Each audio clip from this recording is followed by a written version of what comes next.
ओहो आईवीएफ बोला गया, मेरा तो अब इंजेक्शन शुरू होगा। कितने दिन, 11 दिन बोला इन्होंने इंजेक्शन लगाने के लिए। बहुत दर्द होगा, कौन लगाएगा, कैसे लगाएगा, बहुत सारे क्वेश्चन शुरू होते हैं, राइट। डोंट वरी, आज सबका समाधान देता हूँ। मैं doctor Vinod Agarwal, fertility consultant and clinical director, Sparsh IVF, Golmuri, Jamshedpur से बोल रहा हूँ।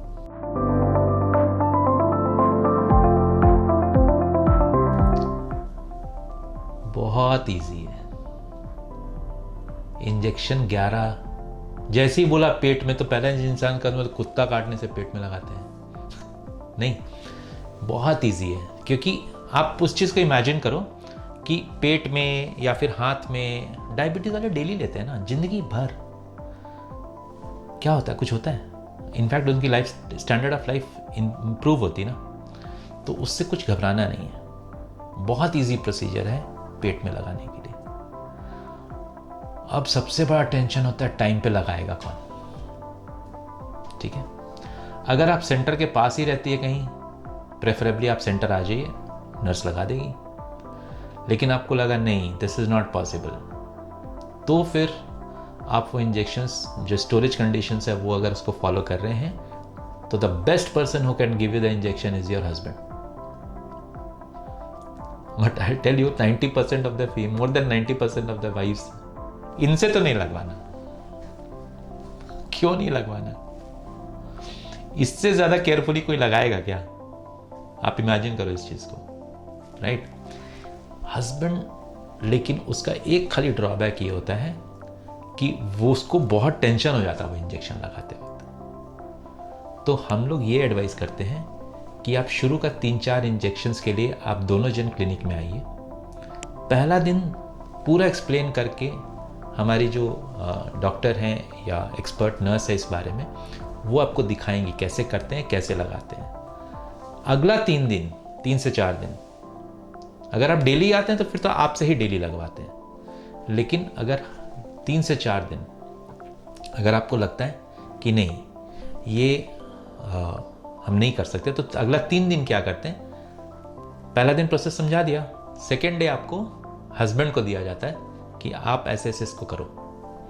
एंड देन खड़ी रहती है नर्स या डॉक्टर, वहाँ खड़े रहते हैं ये देखने के लिए कि आप कोई स्टेप में गलती तो नहीं कर रहे हैं।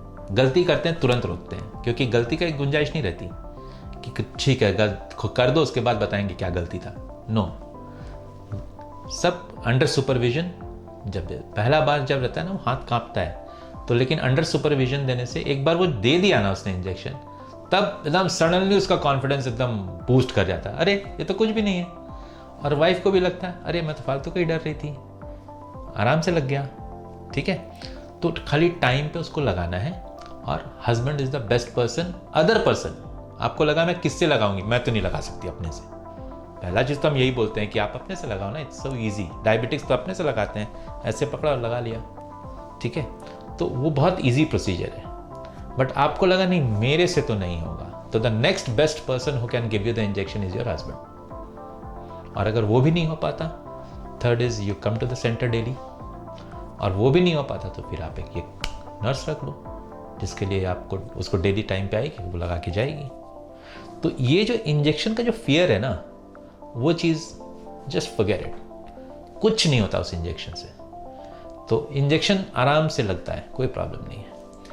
जब इंजेक्शन शुरू होता है ना, तब हम बीच बीच में अल्ट्रासाउंड करके देखते रहते हैं, जिसको हम लोग फॉलिकल मॉनिटरिंग बोलते हैं। तो पहला इंजेक्शन हम शुरू करते हैं पीरियड्स के सेकेंड डे में। तो वो इंजेक्शन शुरू करने के पहले पहला अल्ट्रासाउंड, जो बेसलाइन अल्ट्रासाउंड होती है, वो करके देख लेते हैं कि अंदर सब कुछ, ओवरीज ठीक है। मेरा कहने का मतलब ये हुआ, ये स्कैन तो हमने पहले भी किया था देखने के लिए कि ओवरीज ठीक है नहीं, पर चूंकि हम यहाँ से इंजेक्शन शुरू कर रहे हैं जो ओवरीज, एग्स का साइज बढ़ाने के लिए, मैच्योर कराने के लिए, तो वैसे के लिए बेसलाइन देखना पड़ता है कि पहले से कोई बड़ा अंडा तो नहीं बन के रुका हुआ है। कभी कभी होता है ये, या फिर कोई सिस्ट तो नहीं डेवलप करेगी। क्योंकि ये टेस्ट हमने पहले अल्ट्रासाउंड किया था 3 महीने पहले, जब हमने बेसलाइन देखा था आपका सब कुछ।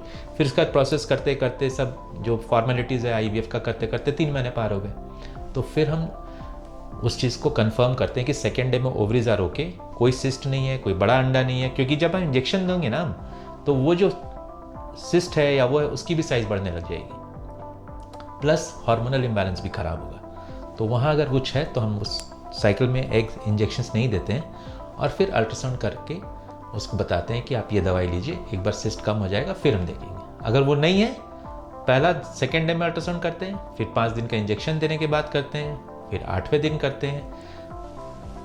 ये अल्ट्रासाउंड हमको डिसाइड करती है कि आपको हम लोग किस दिन आईवीएफ के लिए, मतलब एग निकालने का प्लान, जिसको हम लोग ओवम पिकअप बोलते हैं, और ये मैं आपको अपने नेक्स्ट वीडियो में बताऊंगा। तो अल्ट्रासाउंड का बहुत बड़ा रोल है। प्रेफरेबली एज फर्टिलिटी कंसल्टेंट हम लोग खुद ही अल्ट्रासाउंड करते हैं, और आईवीएफ सेंटर्स पे मेरे को नहीं लगता कि ऐसा कुछ होता होगा कि फिर आप बाहर जाके कहीं अल्ट्रासाउंड कराइए। Ultrasound as far as I know कि सभी लोग अपने से करते हैं, क्योंकि ये हम लोग बहुत सारी चीज़ें देखते हैं, and size, shape, number, everything, तो उसमें बहुत ज़रूरी होती है कि खुद से अल्ट्रासाउंड करें। वो ज़्यादा इन्फॉर्मेटिव होती है, एंड पेशेंट का वो डेट डिसाइड करना बहुत ईजी हो जाता है हमारे लिए कि इसमें कब हम लोग आईवीएफ करेंगे। तो जब इंजेक्शंस दे दिया, अल्ट्रासाउंड करके देखा, जब एग मैच्योर हो गया, तो फिर हम लोग उसको एक फाइनली ट्रिगर देते हैं। ट्रिगर मतलब होता है कि वो ट्रिगर इंजेक्शन होती है, एक अलग नाम से आती है, तो वो इंजेक्शन देते हैं ना, तो एग्स मैच्योर होने के फाइनल स्टेज में आ जाती है। तो उसके बाद एक टाइम देते हैं जिसमें हम लोग पिकअप करते हैं अंडा। पिकअप मतलब अंडा निकालने की प्रक्रिया, और उसी दिन जब निकालते हैं उसी दिन हस्बैंड का सीमेन लेते हैं, और वो सीमेन से स्पर्म को प्रोसेस करके फिर हम लोग फर्टिलाइज कराते हैं। Keep watching my video. अगले वीडियो में बताऊंगा कि आपको ओवम पिकअप, अंडा निकालने की प्रक्रिया क्या होती है और कब करते हैं।